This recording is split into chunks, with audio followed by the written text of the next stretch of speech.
Hey guys! Wamenta! Terbituala sa aking vlog! So, for today's video mga kababayan, kamusta kayo dyan? Kamusta ang experience nyo sa paghahanap ng job going to other countries? So, ano ba ang inyong kamusta ba ang inyong pag-apply para makapunta sa iba't ibang bansa bilang maging OFW? So, in this video, meron ulit akong good news kasi as per our consultant in Philippines, so yung agency namin sa Pilipinas ay nagbukas ng bagong position papunta dito sa Finland at balita namin 40 persons yung bracket na kailangan nilang ma-hired papunta dito sa Finland.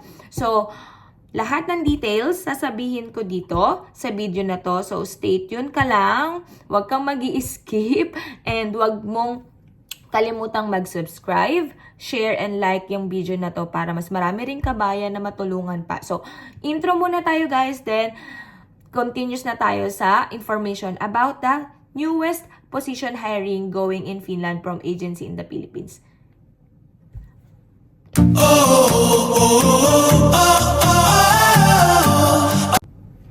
Okay guys, so habang nagpe-prepare ako ng almusal, so magkakape tayo. So, dito nga pala yung kape namin is more on yung ginagamitan ng coffee maker. So, bihira sa mga finish yung gumagamit ng yung di tubig lang tapos tinitimpla like Nescafe. Ayun, so last month, nag-share yung consultant namin na magbubukas nga daw ng bagong position yung EdiStaff Builders. By the way, ang agency ko ay EdiStaff Builders, which is yun din yung agency na mag-hire ng new position papunta dito sa Finland. Okay, on my last vlog, on my previous vlog, nasabi ko na po sa inyo na meron silang hiring sa sa service worker, sorry. So, service worker going here in Finland. At nabanggit na rin ng consultant ko na 8 lang pala yung natanggap. Grabe, 8 persons lang yung nakuha at pumasok sa kalidad ng mga employers dito sa Finland. Kasi pumasok sa Verona. Okay? So, ngayon, hindi ko pa ino-open yung position na to noon kasi ayoko din agad-agad magbigay ng details na hindi pa ako sigurado at hindi pa rin naman na conduct. Pero, may mga na-interview na sila actually. May mga na-interview na sila for this position. Kaya lang, syempre, yun din yung part na parang, aminin na natin, mga referral, syempre, we have our own person din, family, relatives na gusto namin pa-applyin. So, pinauna namin sila kasi, at least, magkamali man, pamilya namin sila. I mean, hindi kami alam niyo yun, hindi kami mababash na, oy, scam yan, pero hindi naman siya scam. I mean, para lang din maging safe sa ating mga Pilipino. Ayoko din kasing magbigay lagi ng information na hindi ako sigurado. Mahirap yun, guys. Yung basta-basta lang ako na, uy, ito hiring dyan, uy, ito hiring dyan. So, dahil na nga rin sa boom ngayon yung Finland, dahil sa news na mag-hire sila ng mga skilled workers, so naisip ko, naibigay ko na rin yung information about this new job. Okay, so let's start. Ano nga ba ang new position ulit na inopen ni EdiStaff Builders na agency ko sa Pinas papunta dito sa Finland? Okay, ang position na inopen ni EdiStaff Builders papunta dito sa Pilipinas ay utility workers. Ang utility workers ay napakagandang job dito sa Finland. Gusto ko nga mag-utility. Char lang, pero maganda po ang utility. Ano nga ba yung utility? Ano yung ginagawa ng utility? So, again, ang magbubukas na position dito sa Finland, sa agency namin sa Pilipinas, kay EdiStaff Builders, ay ang utility position.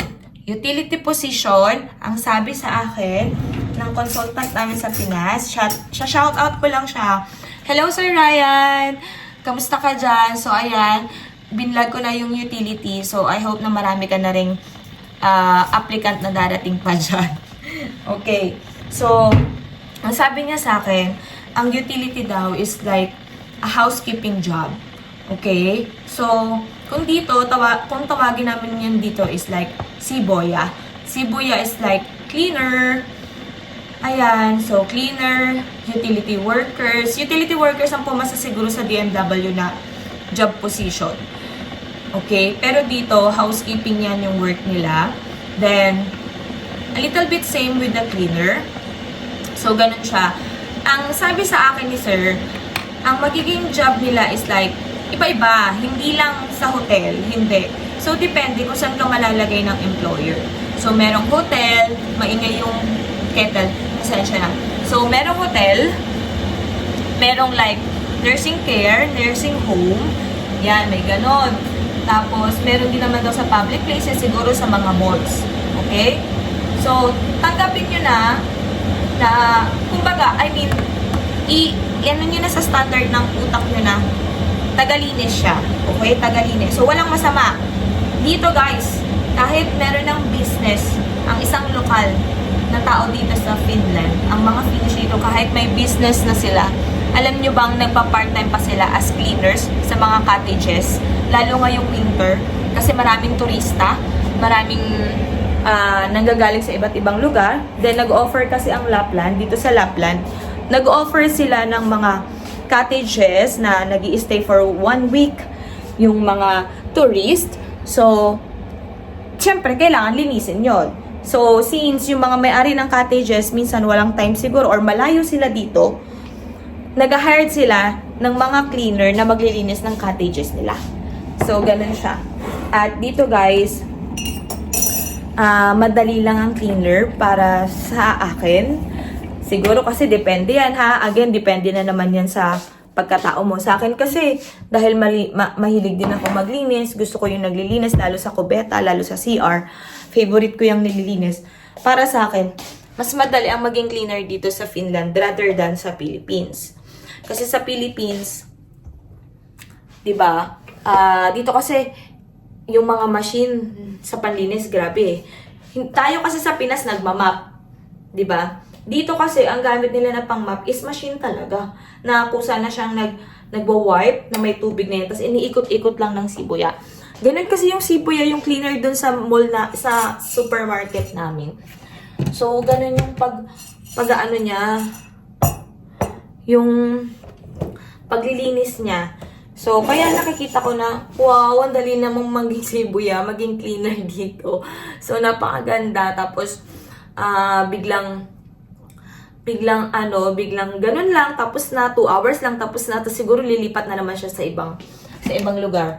By the way nga pala, sinabi pala ni Sir Ryan na yung parang magiging workplace nga ayon, nursing home, hotels, tapos public places, ganyan, siguro like mga malls.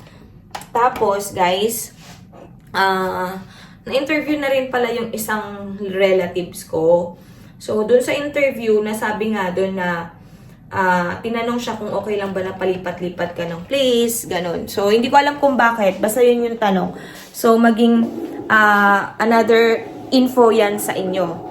So, after siguro nung vlog na to, magbibigay din ako ng tips ko ano yung mga sinabi ng employer or tinanong ng employer sa kanya. Kasi, ang unang step niyan is yung Yelp, which is yung application for Barona.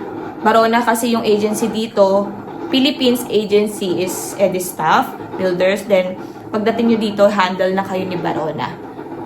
Okay? Tapos, na-interview sila through online. Okay po. Next. So, ayun. So, by the way, again, uuwi din yung employer doon.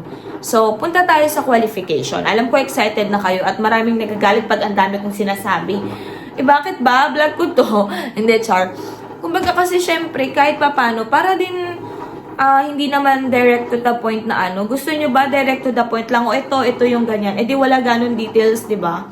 So, ayun. Punta tayo sa qualification, which is yun naman talaga yung inaantay ng lahat. So, yung qualification natin, habang umaandar yung kape ko, mag-aayos naman tayo ng sinapin. Okay. So, ang qualification natin ay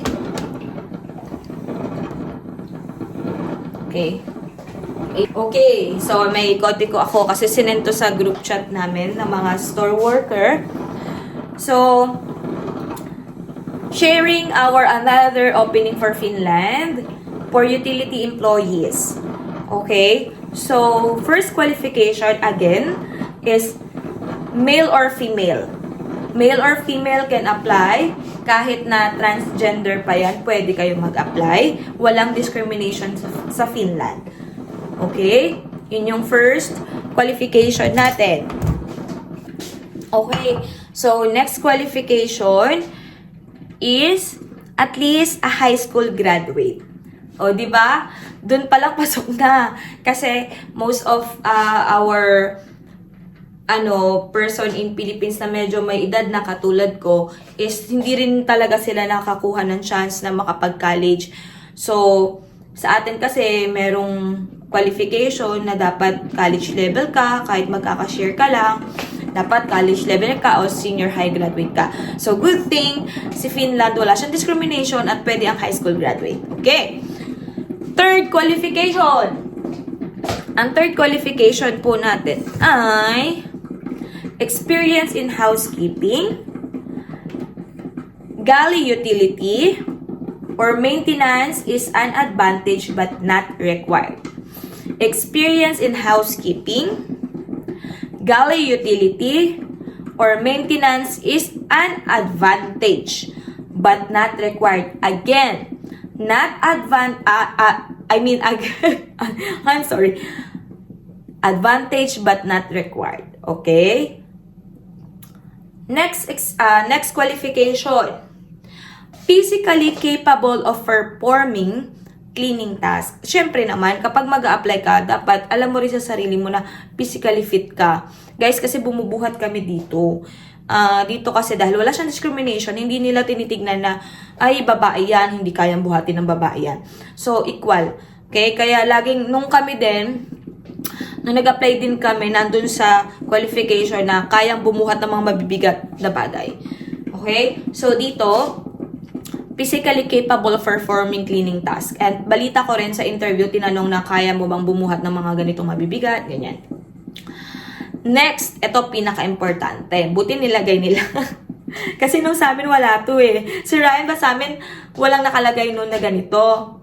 Okay, nakalagay na kagad. Willing to shoulder airfare to Finland. Okay? Willing nyo i-shoulder yung airfare nyo papuntang Finland. Kasi wala talagang libreng ticket.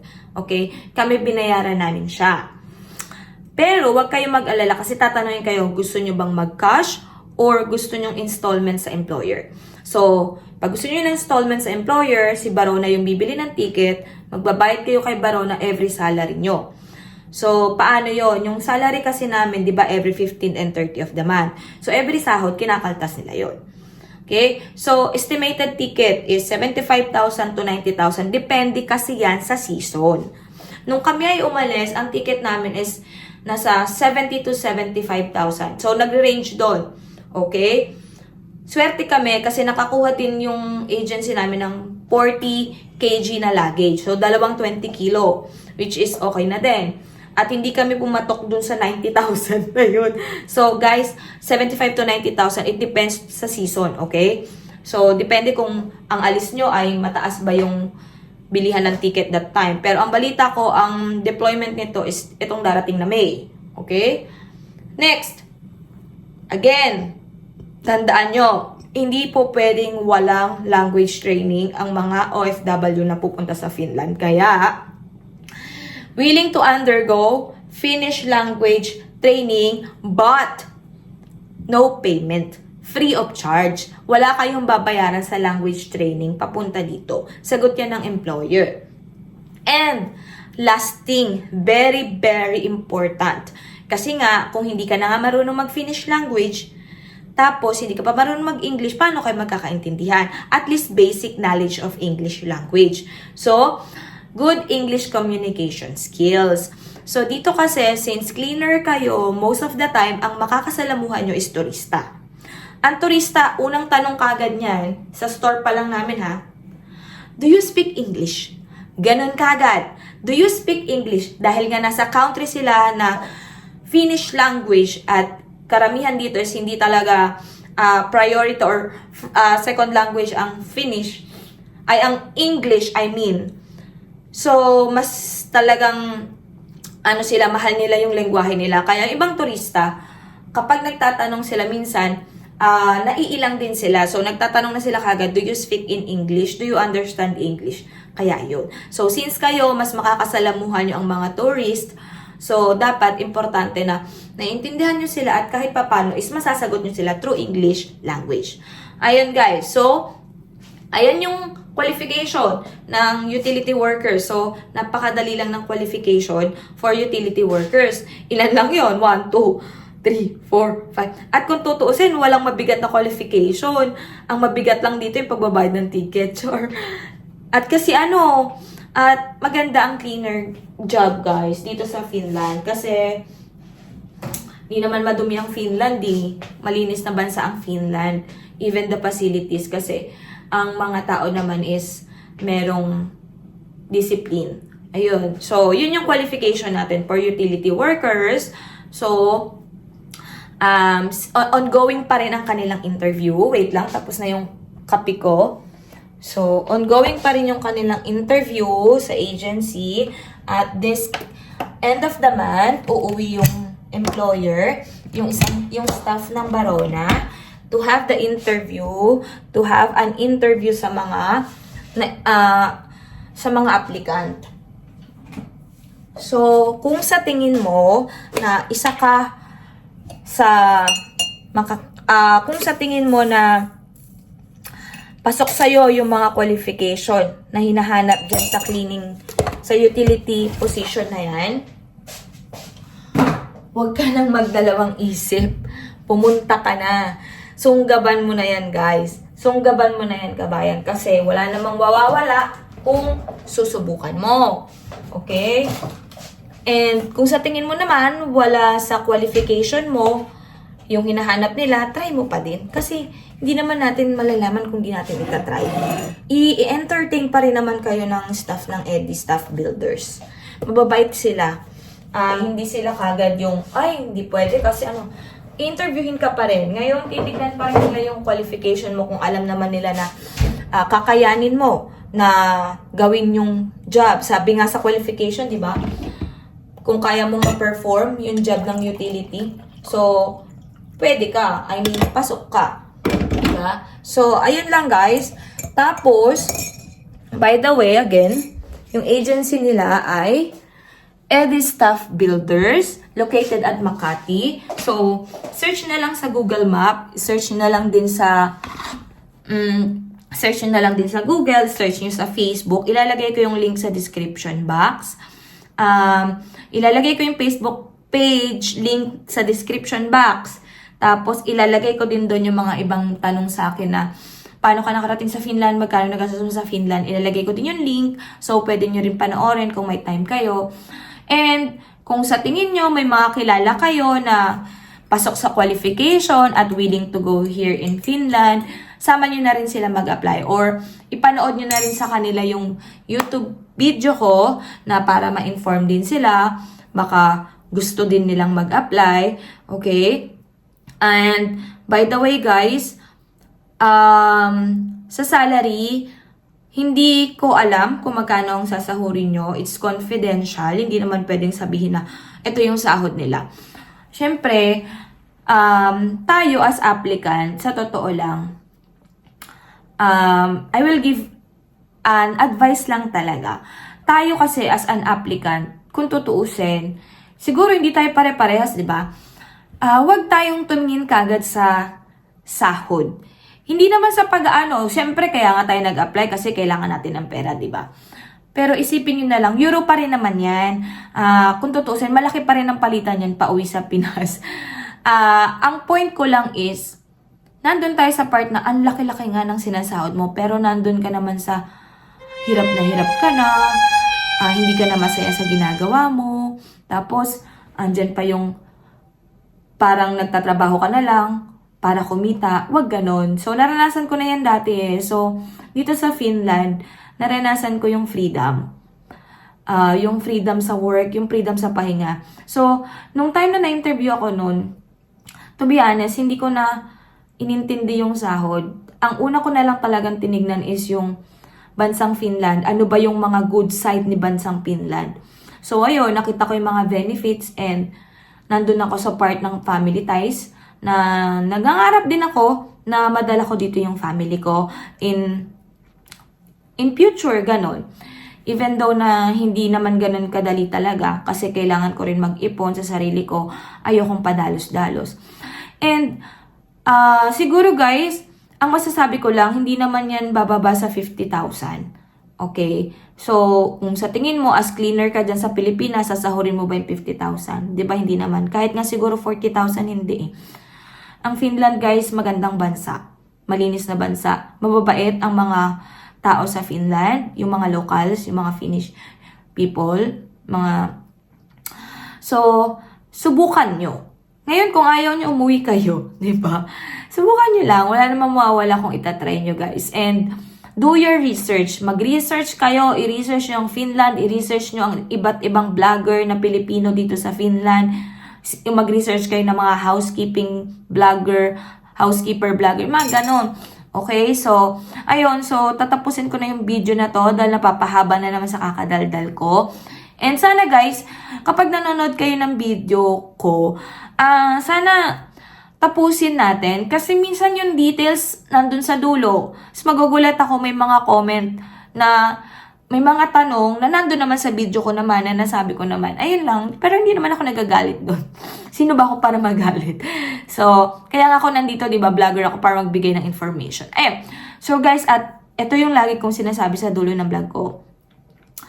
Ipagdasal nyo, ipag-pray nyo kay God. Isurrender nyo yan kay God kasi si God pa rin ang masusunod.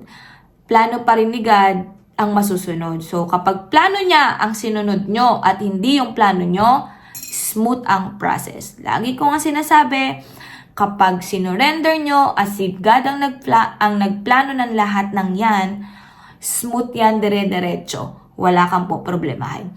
Promise yan. Positive.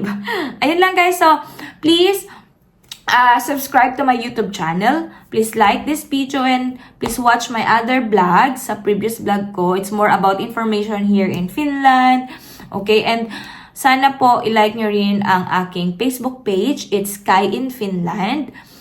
Follow nyo ako dyan. At meron din akong TikTok account. Please follow me on my TikTok account. It's Sky in Finland. At nandyan makikita nyo yung iba't ibang negative and bright side. So, syempre, para maging fair tayo. And, ayun lang, please share this video. And good luck kabayan sa yung pag-apply sa journey mo papuntang Finland. Good luck, good luck. And see you here. Kapag nandito na kayo, sabihin nyo lang sa akin, mag-comment lang kayo, pwede tayong mag-meet. Pero kayo yung pupunta dito. Kasi nasa north part ako, nasa countryside kami ng Finland, wherein tahimik, wala ganong tao, dalawa lang ang stores. So, ganun yung life dito sa north part. So, thank you for watching. God bless you all. Moika!